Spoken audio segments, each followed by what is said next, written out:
Yeah, good morning, everyone. I don't know if the network is okay this morning again. I'm just trying to do much I can do. It's quite unfortunate that I've been around. I've not been able to give you guys significant updates on what is actually happening right here in Nigeria, in Edo State, Nigeria in particular. But quickly, I want to just do a very short one. I hope I will come out again if the network permits me. It has been really, really disturbing seeing what is transpiring in our great country, Nigeria. As you know, it has been kidnapping upon kidnapping. Just this year alone, within the last 2 months, two successive kidnapping of children from government colleges. One in Niger State and the other one just happened a few days ago in Zamfara State. Has been very, very disturbing. And it has been very disturbing, and it has been really, really very disturbing. We are experiencing a very traumatic situation here in our country. Well, my coming out today just to talk on some things where I feel it is not really okay.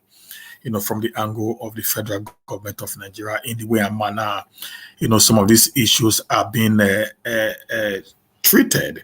Okay. Uh, you guys know me. I'm one guy who says it the way it is. I say it raw. I don't miss words. I don't try to patronize anyone. I am going to hit hard on the federal government this morning on the way and manner in which issues concerning, Nigeria have been handled by them. It is really pathetic. It is quite unfortunate that we find ourselves where we are right now. Let me take us back to through the history memory lane a little bit. Maybe that will help us to understand where I'm coming from. In 2012, 2013, or thereabout, we have the Chibo guys kidnap. And when that happened, the entire world was outwashed by the outcry of the same government led by President Muhammadu Buhari and the likes of Tunde Bakare, Obi Kwashelu, and this our dear sister Aisha Yusufu, Tony Patutomi, just name all these gladiators today who are now actually benefiting, from the rod, of the government of today. They were on the streets of Nigeria. They were on the social media places. They even traveled as far as going to other part of the world to condemn the then government of Goodluck Ebele Jonathan. That it was doing nothing to actually solve the insecurity situation in Nigeria, and that eventually led to the unseating of the then president, and that brought in President Muhammadu Buhari as the president-elect in 2015. And prior to his coming in, one of his martial, promises was he was going to end insecurity in 6 months. Don't forget, late General Sani Abacha says if insecurity in a country lasts more than 6 months, it means the federal government is involved. The government of that state or that country is involved. This was a quote from late General Sani Abacha of blessed memory. Okay. Now, when he came in, he had his own body languages and all that, all those brouhaha happened, and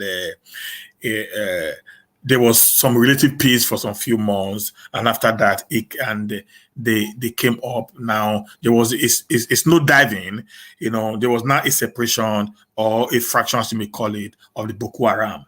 Now the ISIS, West Africa, and the originator, the Boko Haram.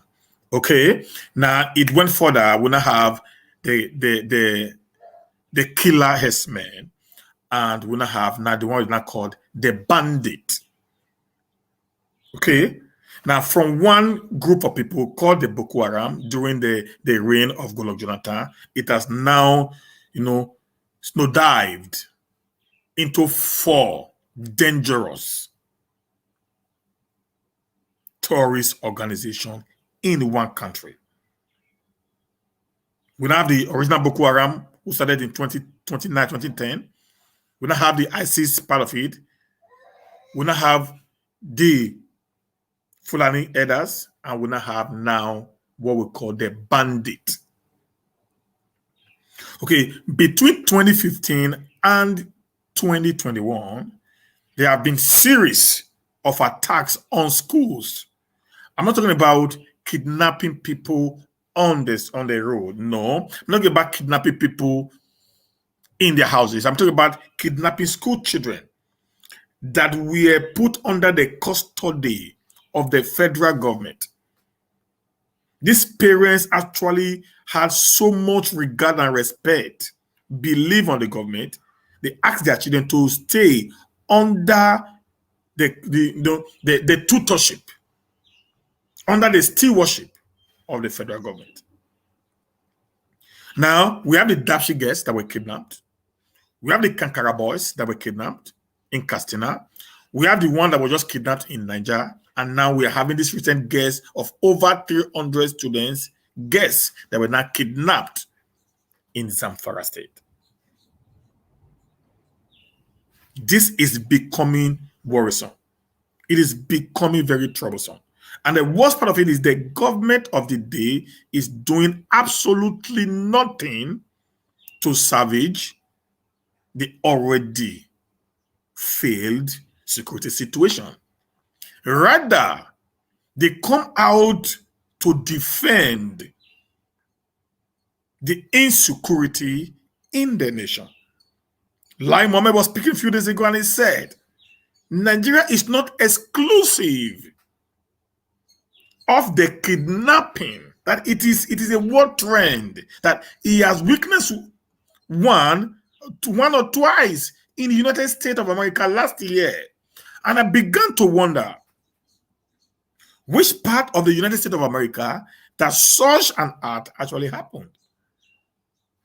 I don't know. The last time I heard of kidnapping was in 1976. That's about 45 years ago that any form of kidnapping was actually took place in the United States of America.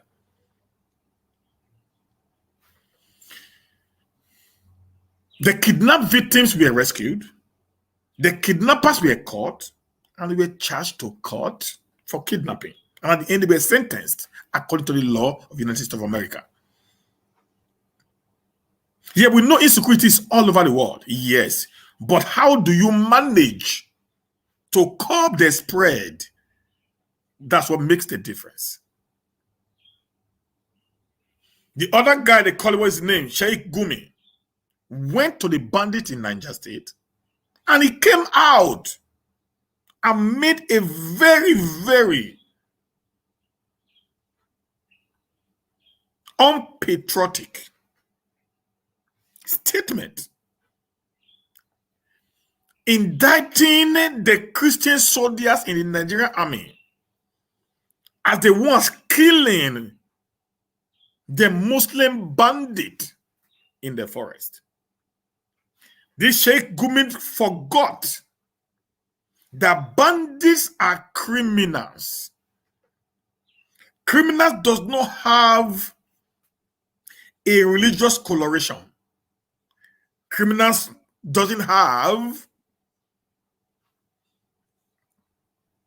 an ethnic coloration. Just like when they say, when it comes to the Fulani herders, they always say, don't call them Fulani herders, call them criminals. That in every society, there are criminals.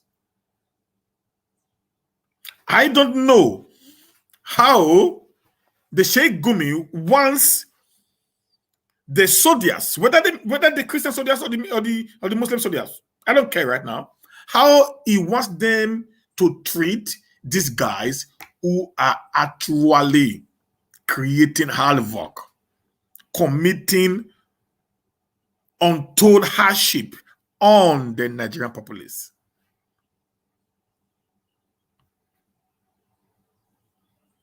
I don't know what he wants them to do, to pat them at the back, give them a pamper, give them all the money in the world, and say, go and commit more crime.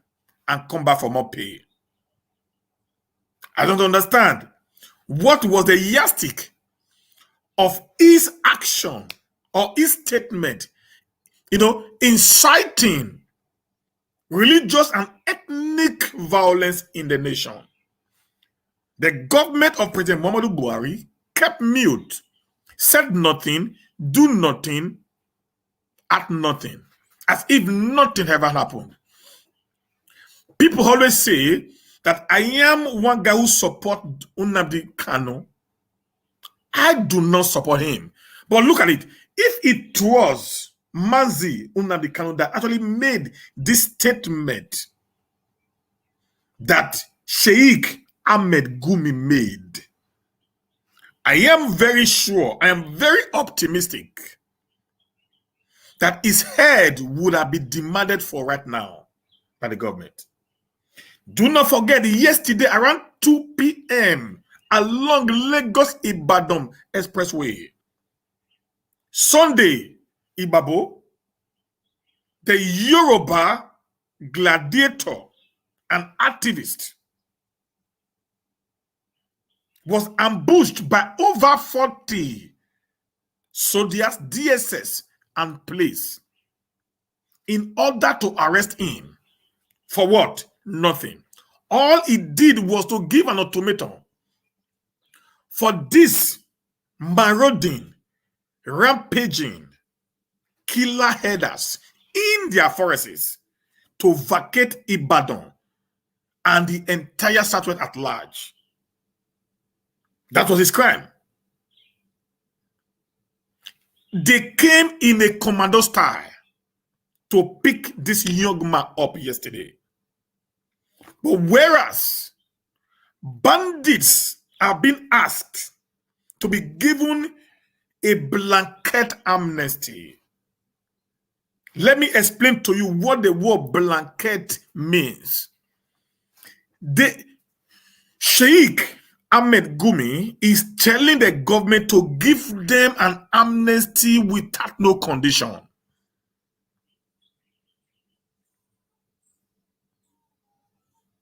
That's the blanket one. Empty, plain. They come out of the bush, you do them nothing, you say nothing to them. But the Eastern Security Network people at Olu are being killed today by the same military, and the last of Sheikh Ahmed Gumi says nothing. How do you expect if Pastor Ayoru Sejafo, Michael Konkwo, even Father Mbaka would have said to the federal government that Nnamdi Kanu and the IPOP members should be given an amnesty, a blank amnesty? Or the likes of Papa Deboye, Bishop David Oyedepo, and many other clergy of the Christian faith in the West would have told the same federal government that they should stop harassing Sunday.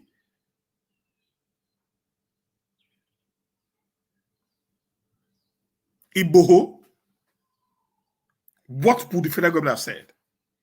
But the guy said he knows where the bandit actually lives in the forest. But our people, our military says they don't know the location of these bandits. A man who's able, listen, yesterday, I think he just said that the girls that were kidnapped in Zamfara was not actually kidnapped by the bandit that he met. This is how bad it is in Nigeria. My question is this: are we really one Nigeria? Do we practice the same thing in the South and the same in the North? Or do we have two different rules, two different constitutions, two different laws that govern us as a nation? I expected President Muhammadu Buhari and his cabinet to have understood that it's actually creating more division among the Nigerian people than he met them in 2015.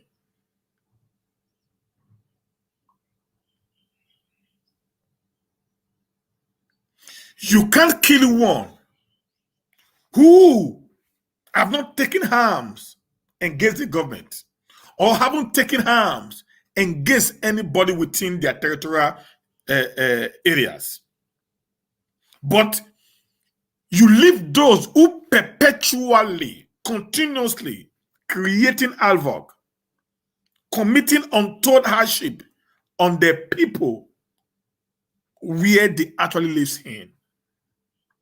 Right here in Benin, along at Ibobaoka Ogege quarters, along Saple Road, there was a communal clash between the Arewa and the community people. And Ogege Idijin was killed by the Arewas. They said he stole a motorbike. He was lynched to death. You can't try that in the north, guys. And when the people, the youth in the community got outraged over the unlawful murder of the son of the land, then the police came in. Then the military came in. What did they come to do? They said they come for peace. Now, thank God that the governor has made an executive order, no grazing from 6 p.m. to 6 a.m. I think that will reduce the extent of destruction and damages they are causing, if only they will listen. That's the problem there. Because these guys actually feel they are above the law. Do you know why they feel so? Because the government at the center is actually giving them a deaf ears.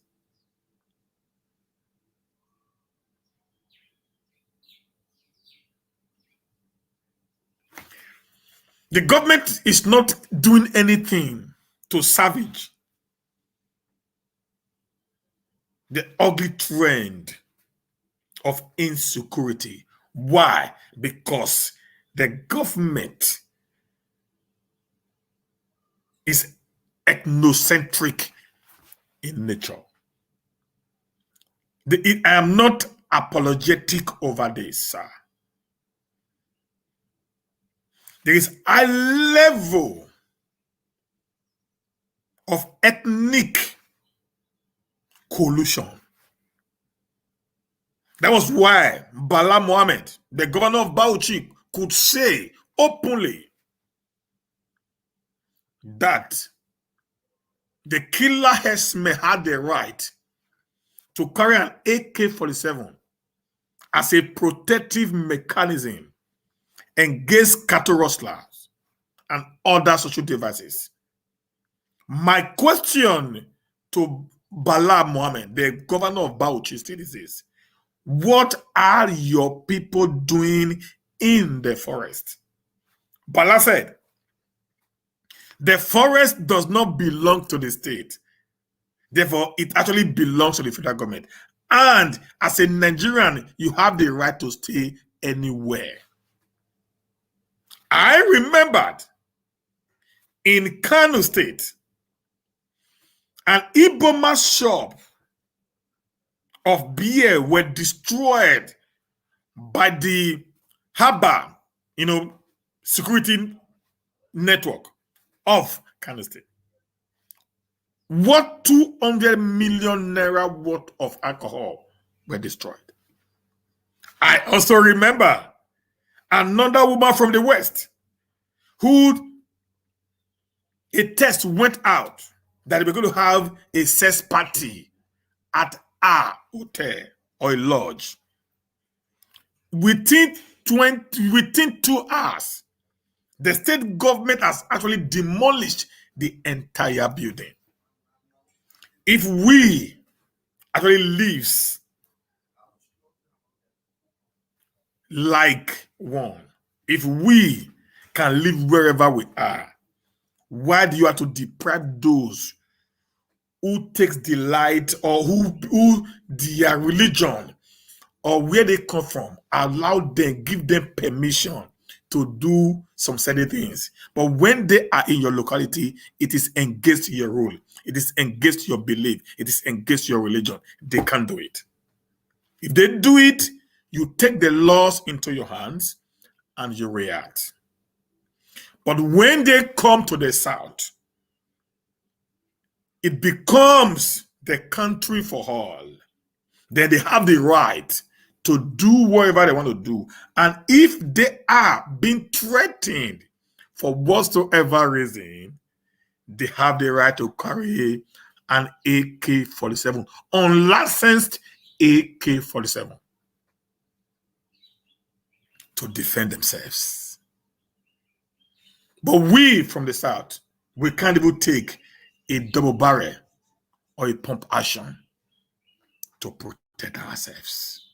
It is a crime for you to get a local made gun with anybody from the South. You will go into the prison. But a governor of a state is saying a certain tribe, because he is from that tribe, they have the right to carry an AK-47 for self-protection. That is in Nigeria we find ourselves today, guys. It is pathetic. It is worrisome. But that is the situation right now. Sheikh Ahmed Gumi also said, when he was interviewed on Channels TV by Sheung on hard copy, he said, the bandits are not criminals. They are militants fighting ethnic war. He said the bandits aren't criminals, but they are militants fighting ethnic wars. So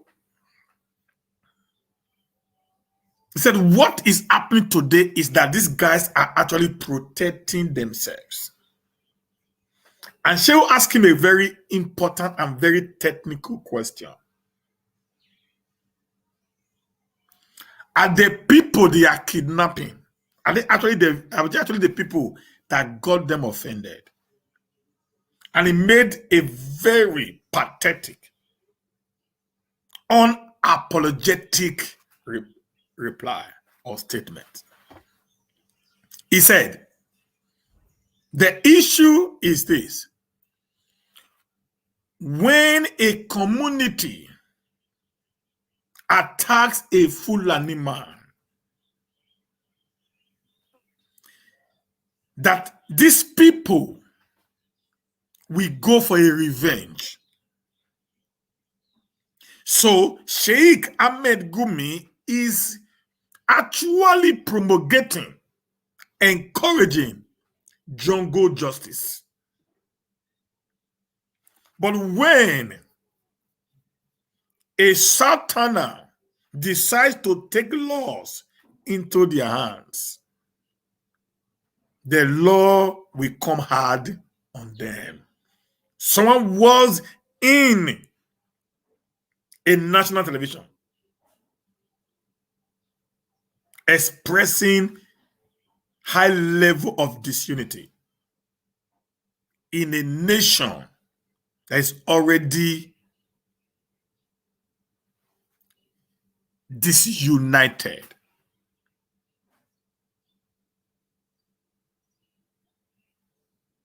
And what is the federal government doing about it?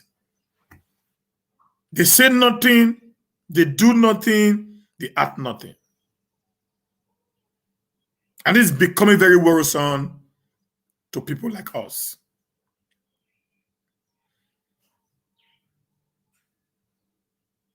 Except of late, the likes of El-Rufai and the likes of Ganduje of Kano State is actually speaking up.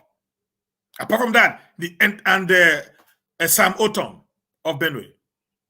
Apart from that, every other northern governors, even the southern governors, say nothing about the atrocity that is being committed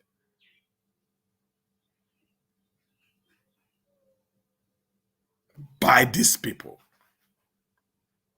How can we live in a nation where we are scared of the reaction of a group of people? How can we live in a nation where we are so much oppressed? How can we live in a nation whereby we are not be seen as a second-class citizen? In a nation whereby we are supposed to be equally respected? How can we live in a nation where leadership has become a form of godship? How can we live in a nation where followers have no say in the affairs of their lives? How can we live in a nation where the government is bereaved of ideas on how to end insecurity? How can we live in a nation where rather the government will find a way to defend their impetus and their lack and will to actually protect the people? This is the Nigeria we find ourselves today. Many are keeping quiet because they are afraid of being humiliated, because they are afraid of being picked up, just like the way they're going after Sunday of today. They've left Nnamdi Kanu alone, the new guy who is actually threatening. Now is this Yoruba guy, Chief Sunday. They're after him now, bombing Olu, killing innocent Easterners who have not picked up arms against them. Neither have they fought them for whatsoever reason. But rather, they are negotiating and renegotiating and renegotiating with this set of people who perpetually, continuously creating havoc on the Nigerian community. This, I think, we need to call it a quit. Enough. Enough. Dilo Malaya once said, while he was in the Senate, he said, if you speak, you die. If you don't speak, you die. He said, I'd rather speak and die than to remain a coward. And the Dupa people normally say, you can't keep on afraid of our lives, whereas we do not actually have a life. Nigerians are losing it. The little integrity left of a Nigerian man is going into evaporation.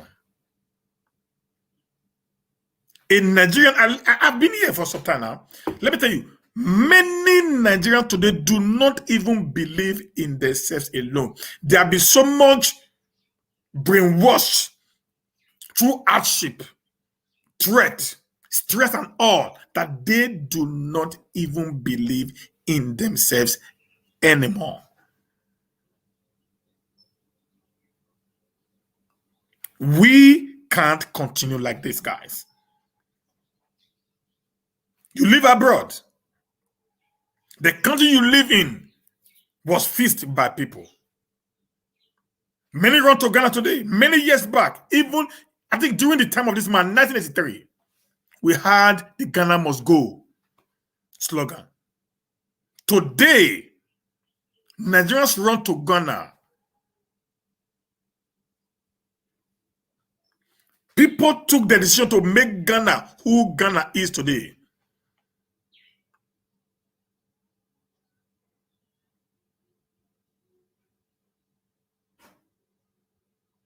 People actually made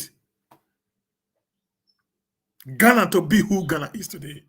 You can be one of those. You can stand in the gap and produce and say the right thing to defend your motherland. I want to call on all the federal government executive. You are failing in your duty. You are creating an anarchy that can consume the entire nation. It is high time we all wake up, see the handwriting on the wall, and begin to do the right thing at the right time.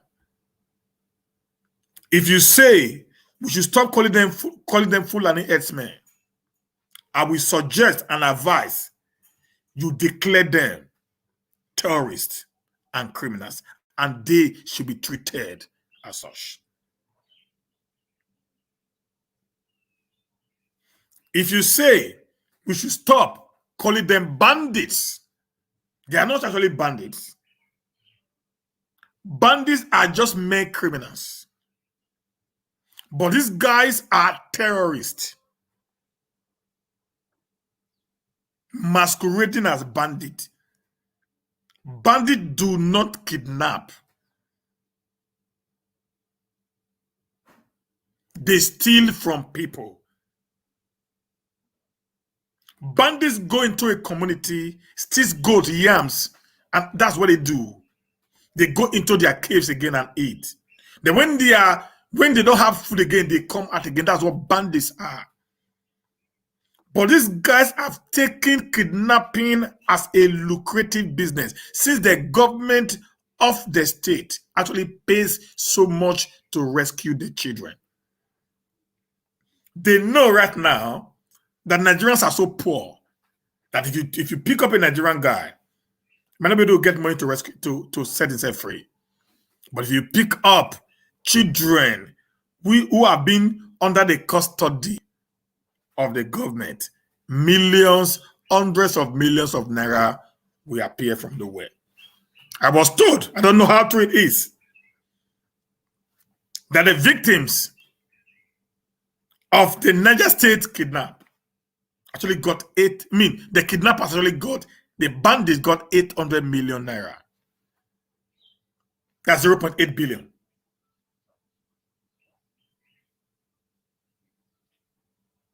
As reward for committing crime. Don't forget, Nasari El-Rufai said a few weeks ago that why do you think these bandits, these kidnappers, Fulani kidnappers, we turn a new leaf when if they work for a whole year, their reward is one cow. As the wages they get for taking care of those cows for a whole year. And the same man is now getting 1 million naira every month from kidnapping. Yet how do you think if we want to turn a new leaf to go back to his old ways of living? That is one thing that actually touched the deepest part of me. And I started thinking, this is true. Now, what will the government do to salvage the situation? Why will you want to arrest secessionists, which is their right under the UN Charter, and allow people creating untold hardship and havoc on the nation? And you send people into their caves to negotiate with them.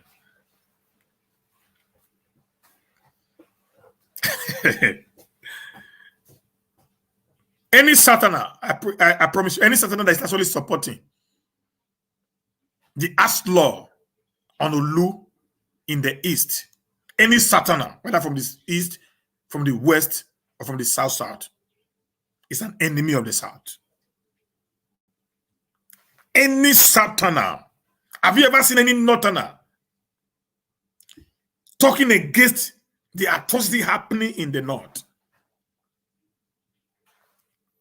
If the school where we go is supposed airport get sense. But our schools that we went to in the South is actually making us to be more senseless. People talk about what is happening in the East. Many of our Eastern brothers, many of our Ido brothers, many of them, they don't even like me anymore. Because I stand for truth. I stand for justice. I stand for equity. You can't serve one group with another spoon and serve the other with another spoon. It doesn't work like that. If you can deal with Nnamdi Kanu, if you can deal with Sunday in the West and in the East with an iron fist, while dealing with the bandits, with the Boko Harams, with the Fulani Elders, with the Kids Glove. Why? These guys on the other side are only just agitating. They are just mere agitators. We are being oppressed. We own this nation together. We need some level of respect. That is all they are demanding for. Nothing more. And for you to have listened to their grievances, they've not picked arms against the government. They're only telling you this isn't working. People come into your land and kill you. Odigi was overrun by Fulani headers.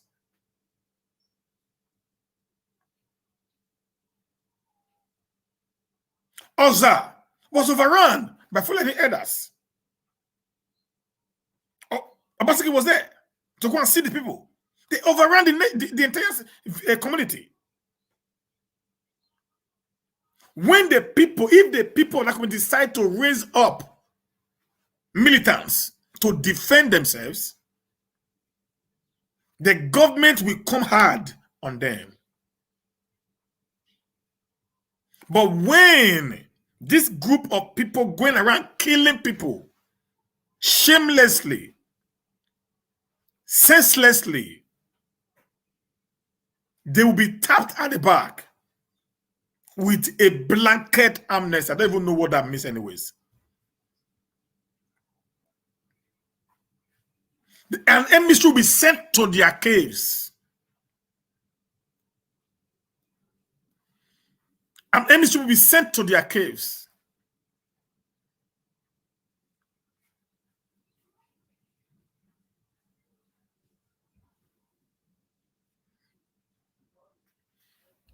How many places?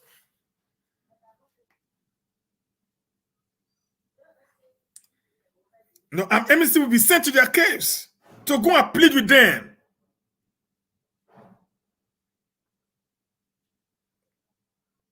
To beg them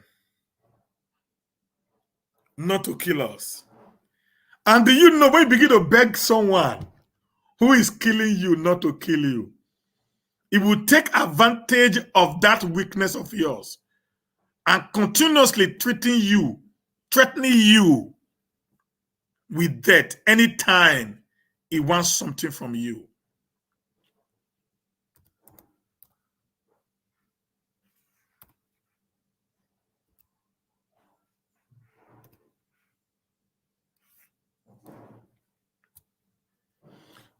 Emmy Family TV, please. I don't actually know my Nigerian number off heart to. I don't know my Nigerian number off heart. Except maybe you will have to call me through WhatsApp. Let me see if I can get my WhatsApp number. I don't know my Nigerian number off heart. It's let me just see if you can.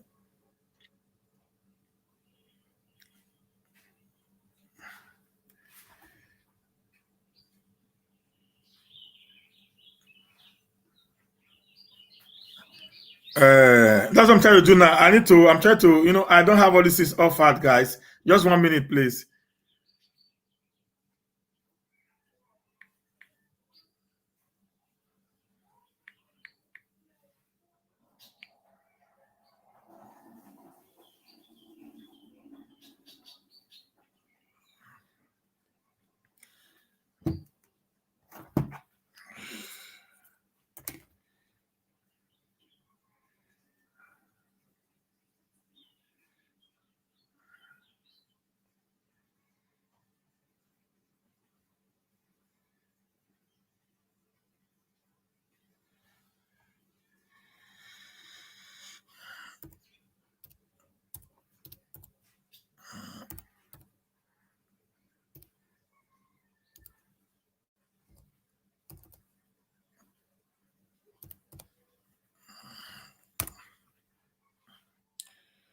Yeah. So, guys, what we are saying right now is this: enough of this divide and rule system that is actually destroying the nation called Nigeria. Nigeria is failing by the day, and our leaders are keeping quiet. So that I wonder where they will run to. Because the country you are running to today actually protected their own people. That is why they are still in existence to this very particular moment.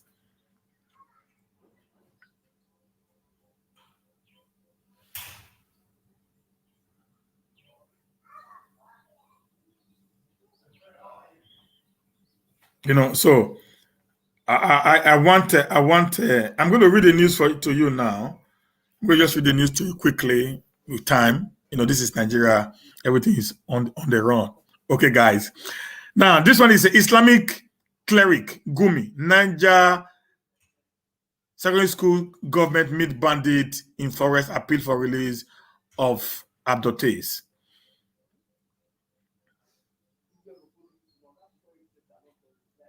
So the prominent Islamic cleric Ahmed Gumi on Thursday led the secretary to the Niger State government, Alhaji Ahmed Matani.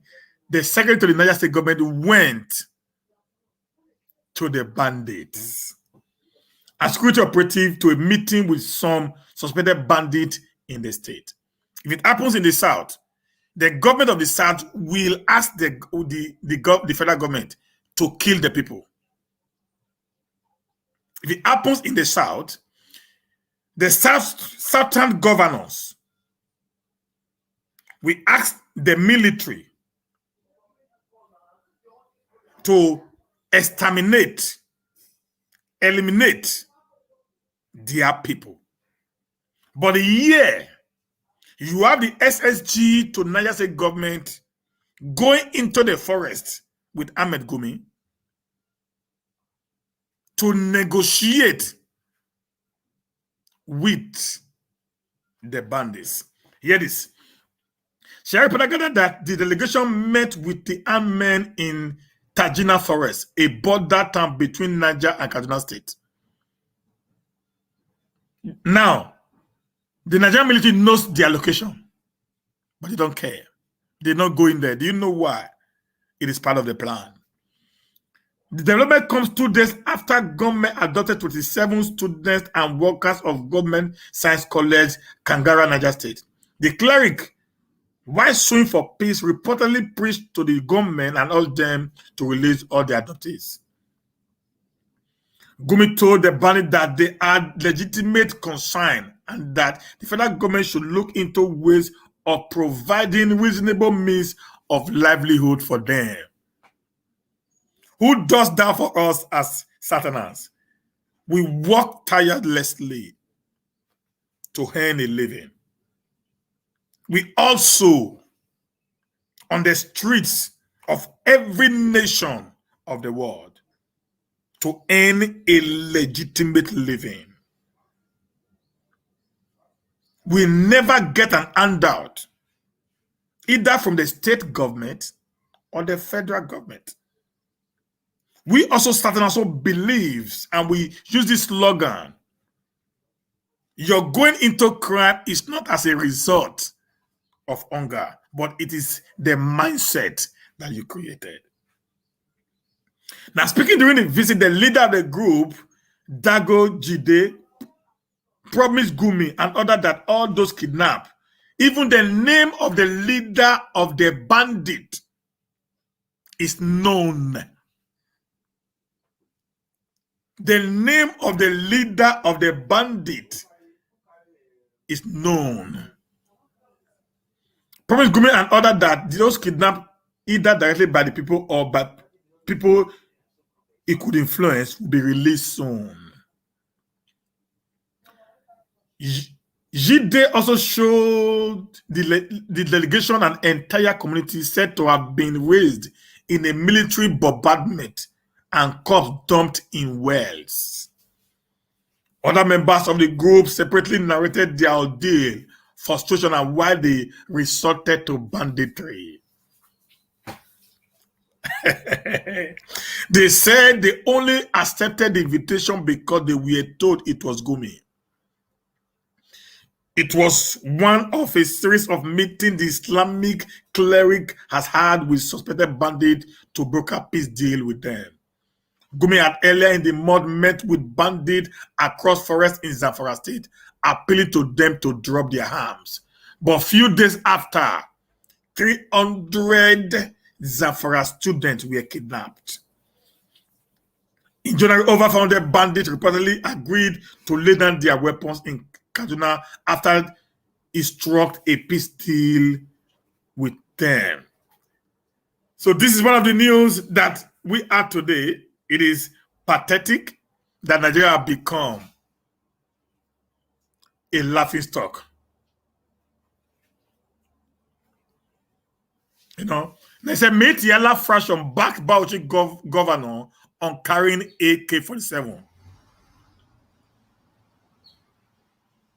Headmen under the age of Metiala Kato Ore Fulani Social Cultural Association have risen in defense of the Bauchi State Governor, Senator Bala Mohammed, over his comment that Headers possesses AK-47 rifle for self-defense.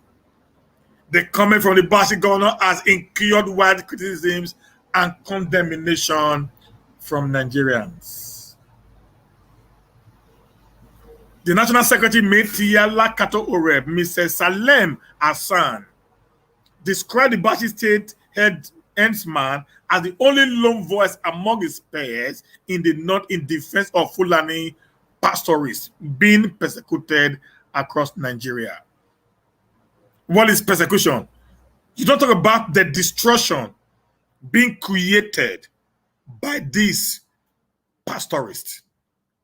You don't talk about the maiming of innocent farmers who spoke in defense of what is happening in their farms. You don't talk about the raping of our sisters, mothers, and wives by this rampaging, marauding Fulani herders. But you are quick to talk about the killing of one cow or two cows by the people whose crops worth millions of naira was destroyed by this uncontrolled set of people. The same title, the Excellency Abdul Kadir Bala Mohammed, Executive Governor of Bauchi State, the gradual emergency of the courageous northern leaders, was authored by the association, scrapped and released in Kaduna on Thursday. Now, we have a group who take responsibility for every atrocity committed by the Fulani herders. They are never arrested. But IPOB is quick to be picked. Sunday now is not be threatened, so he can give up his agitation for a better Yoruba nation.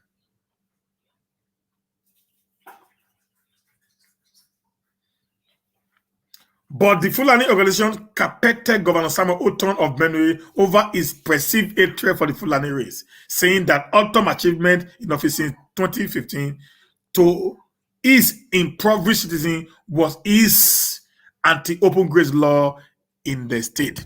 Let me talk on this before I go. One of the most courageous governors in Nigeria today is Governor Samuel Ortom of Benue State. He's a man that stood his ground even when all odds were against him prior to the 2019 general election. He has maintained his stand over the open grazing law in his state. He has stood firmly defending his people, engaged this rampaging killer herdsmen.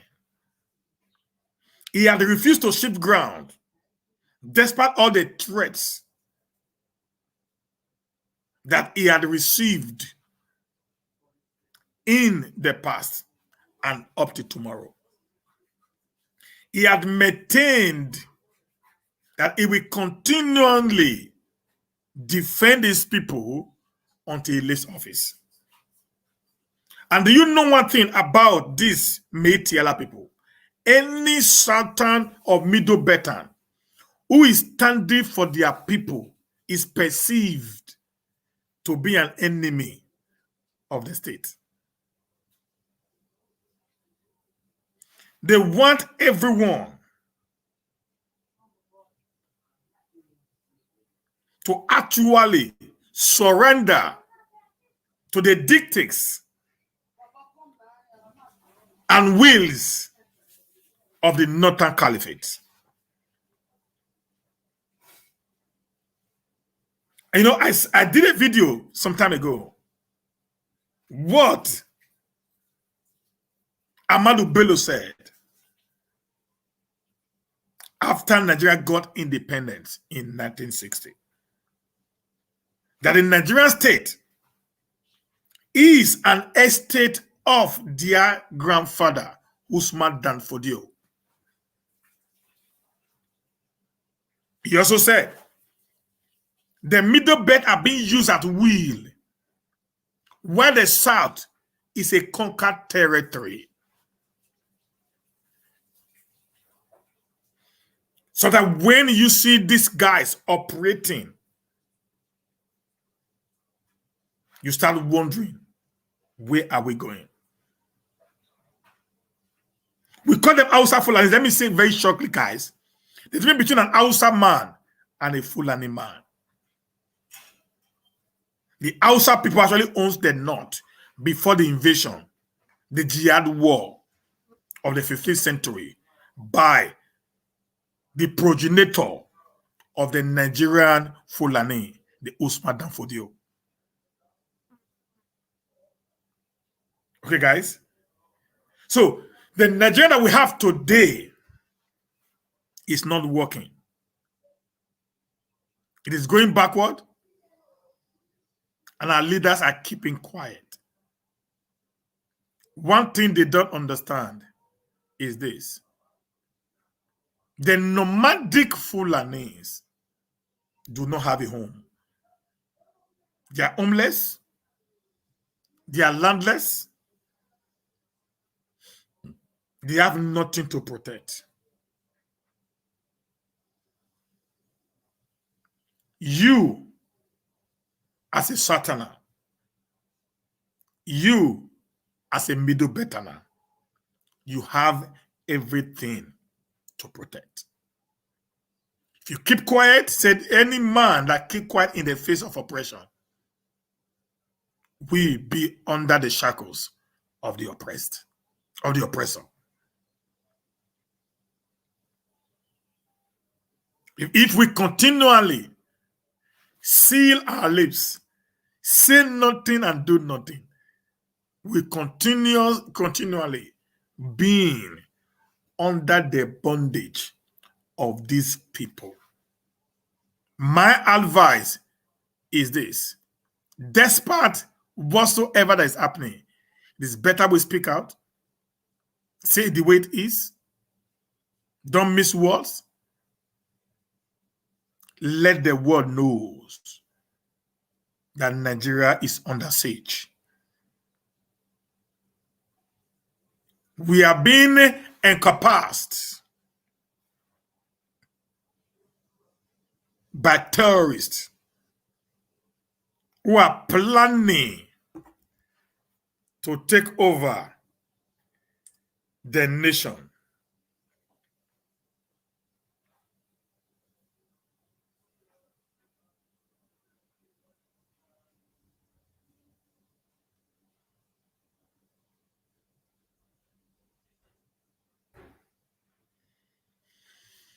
If you continue keeping quiet because of fear of being killed, you end up one day dying shamelessly without not leaving anything for your children. As you can see, guys, I am enjoying Nigeria. I'm a proud Nigerian. I will always remain a proud Benin boy. Okay? So this is my home. There's no place like home. It might not be the way I expected it to be, but yet, this is my home. I will put in my quarter to defend my people, to say to the world what is happening, to bring the gospel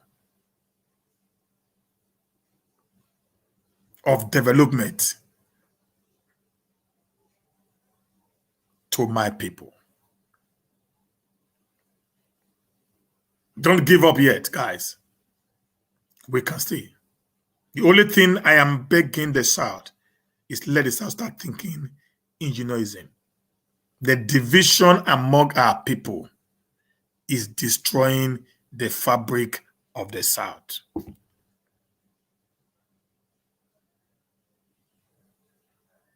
You look at the attack Nnamdi Kanu is getting from the East, from the Easterners, not from the Easterners themselves.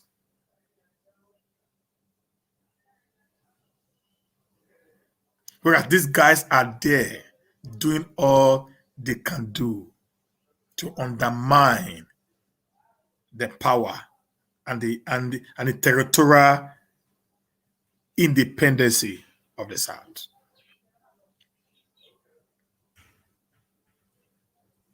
I've asked a friend of mine who is a Fulani when I came to Nigeria. We're talking. He said, "But they have the answer. Okay, do I have right?" This is a question I'm asking. Do I have right to go into your forest and start rearing pigs? He said it's against their religion. I'm not against that. That's your belief. That's okay. So if I do not have the right to go into your forest, so you do not have a right to go into my forest without a legal permission.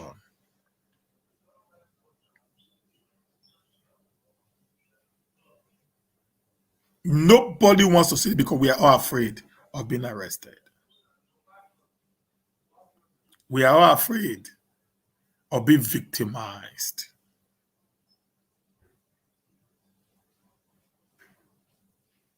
But can we continue to keep silence all because we are afraid?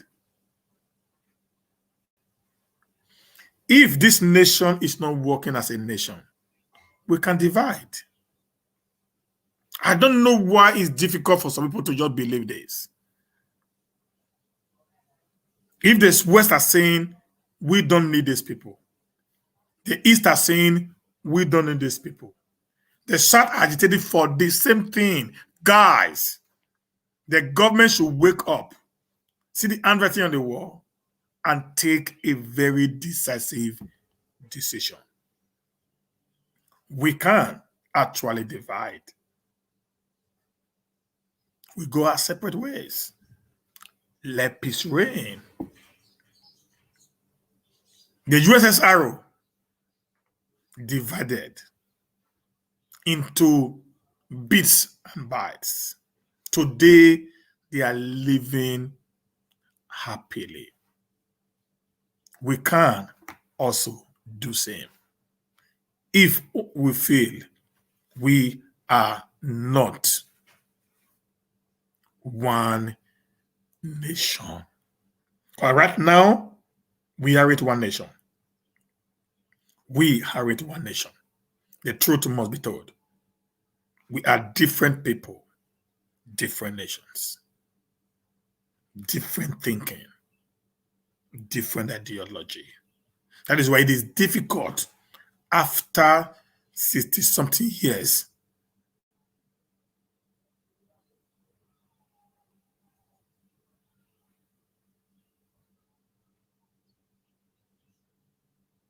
we aren't thinking as one. That shows the marriage isn't working. If you're into a relationship or you're into marriage, and after 60 years, there is still this level of mistrust between the two couples involved, that shows the marriage isn't working. And the best to do is to go your separate ways so that lives won't be lost. That is the truth, guys. Thank you guys for today. I came a little bit early, because I just saw the network was okay this morning. That's why I have to jump out, because I don't know, maybe in the afternoon now, the network is going to be bad and I can't do absolutely nothing. I appreciate you all. Angela, Sister Gawa, Mebe, Bra Courage, I greet you.